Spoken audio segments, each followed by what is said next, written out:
Jed, ano yung mga security measures, yung mga pag-iingat na ipinatutupad dyan sa Rizal Park, Luneta ngayong araw?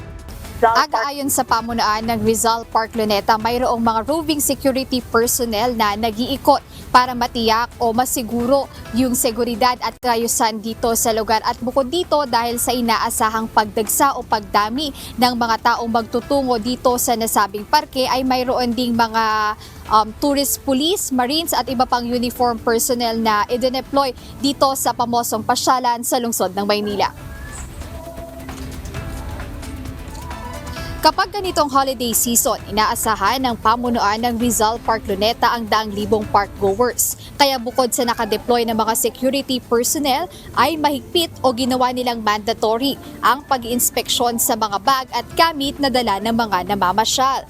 Ayon kay Beo Bensurto, ang Park Operations Superintendent ng lugar, mahigpit na ipinagbabawal ang pagdadala ng alkohol o yung mga nakalalasing na inumin, matutulis na bagay, maging ang sigarilyo dahil non-smoking ang nasabing parke. Sa mga park goers po natin, para di po tayo magkaroon ng problema sa pagpunta dito sa Luneta, mag-follow lang po tayo ng security protocols po natin. And bawal po magdala ng mga alcoholic drinks, ng mga matutulis na bagay. And yung sa mga anak po natin, bantayan po natin maigi. Pero rest assured po na yung park po natin is secured po. And wala pa naman po tayong record ng violation sa park. So hopefully magtuloy-tuloy hanggang New Year's Eve po. Samantala, magkakaroon ng concert mamayang alas 8 ng gabi rito sa lugar, tampok ang iba't ibang performing artists para sa pagpasok ng taong 2026.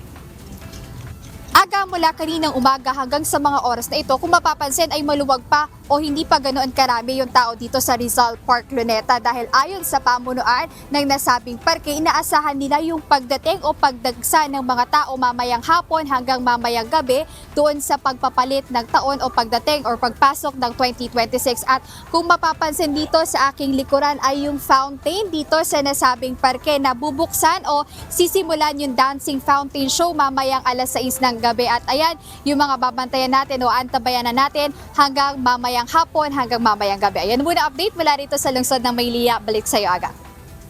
Jed, yung mga kababayan natin na gustong mag-overnight dyan, bawal na ba yung mag-overnight sa Luneta? Yes, Aga, dahil ayon sa pamunuan ng Rizal Park Luneta, bukas yung parke hanggang mamayang alas 12 lang ng gabi. Ibig sabihin hanggang pagkatapos nung pagpapalit ng taon or pagpasok ng 2026 ay sisimulan ng palabasin or pauwiin na yung mga tao dahil yung operating hours nila ngayong huling araw ng taon hanggang mamayang madaling araw ay hanggang 12 midnight lang, Aga. Okay, maraming salamat, Jed Neresina.